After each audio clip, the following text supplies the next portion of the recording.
Viviendo con el enemigo tiene dos constantes de la filmografía de Keira Knightley, que por un lado es la infidelidad y por el otro lado es tener una producción de época. Hola gente de la butaca, ¿cómo están? Mi nombre es Mab Salinas y es el momento de hablar de la adaptación cinematográfica de The Aftermath, de esta novela escrita por Ridian Brooke, que es una producción, les digo, de época porque nos lleva hasta 1945, a solo 5 meses de distancia de que acabara la Segunda Guerra Mundial, y en ese sentido la película hace bastantes aportaciones sobre los estragos de la guerra, todos estos mundos arruinados, las casas derrumbadas, lugares, fachadas sin paredes, en donde la gente seguía viviendo. Un poquito retoma visualmente esas escenas que fueron tan gloriosas dentro del neorrealismo italiano o el cine alemán de la postguerra, donde se contaban todas esas historias desoladoras sobre sobrevivientes, etcétera, pero sin llegar a ese tono tan desolador o tan realista que buscaba también conmover al mismo tiempo que denunciar. Aquí sí, el diseño de producción es uno de los puntos más loables de la cinta, en el sentido de que se ven muy bien, o sea, todas esas ruinas son muy creíbles. Y eso nos permite también cobrar conciencia sobre cómo la gente seguía viviendo ahí, a la par que nos va dando pequeñas pinceladas sobre un montón de gente que seguía viviendo en la que era su nación, pero que al mismo tiempo se sentían desarraigadas. Era como el antinacionalismo, ¿no? O sea, después de todo este nacionalismo boyante y que Hitler hizo que se creyeran como los dueños del universo, etcétera, etcétera, ahora vemos al daño colateral, a la gente inocente que no necesariamente estaba a favor del nacionalsocialismo, pero que obviamente vivió todo este fervor patriótico, y que ahora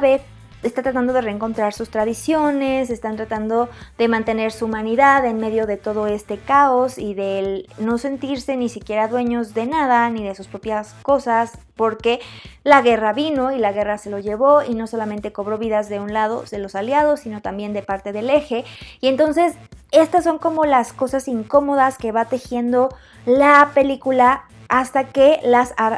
centra particularmente en nuestro trío protagónico, que es conformado por Keira Knightley, que interpreta a Rachel. Ella es la mujer de un oficial con un alto rango en el ejército británico y que está a cargo de muchas de las situaciones que ocurren. Rachel es interpretado por Jason Clarke, en un papel que es refrescante, porque luego hay veces que sí ha interpretado gente buena, pero también de repente tiene papeles como de villano muy turbios,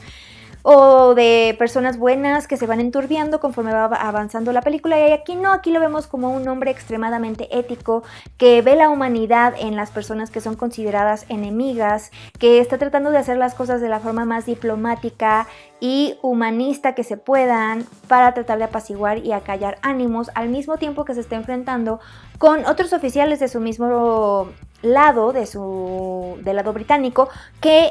al contrario, ven casi a estas personas como conquistadas, como nuevas bestias o como gente que no merece una oportunidad, y que están también muy cegados por el hecho de que ahí hay también algunos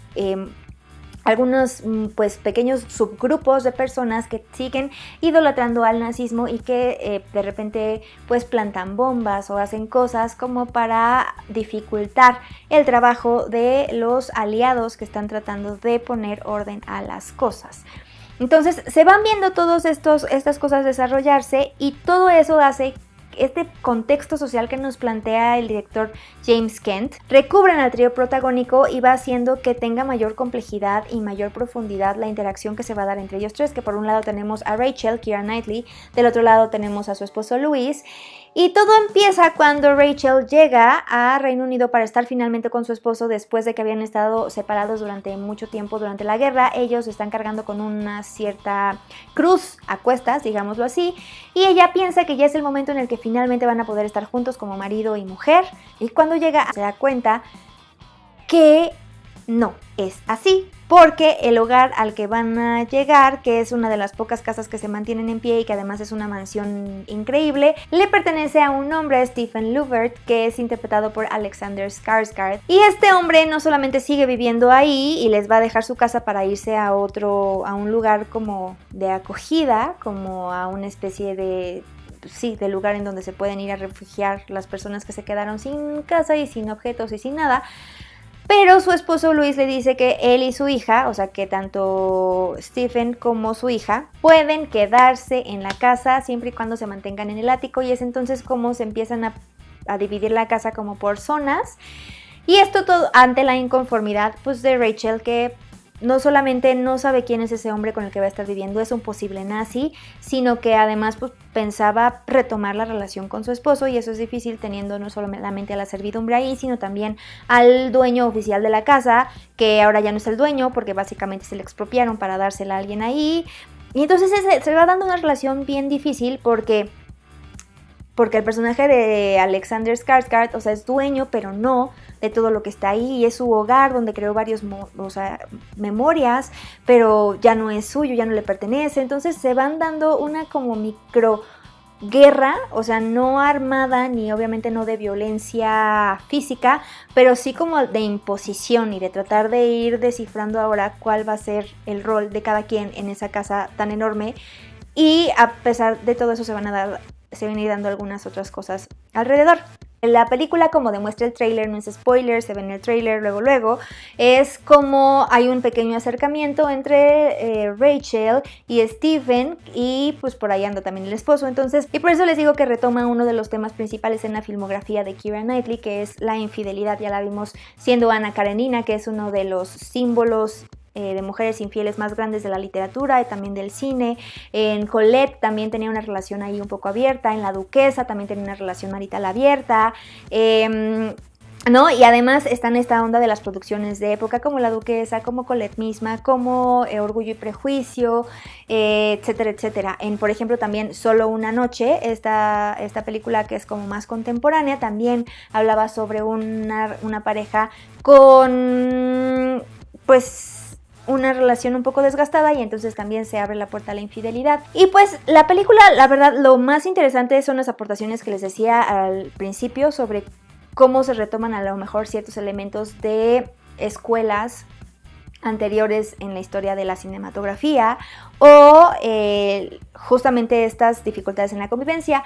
Pero la verdad es que una vez que se sabe hacia dónde va la película, tampoco es como que hay muchas sorpresas. Lo que sí es que las actuaciones, particularmente la de Keira Knightley, hay un momento en el que se rompe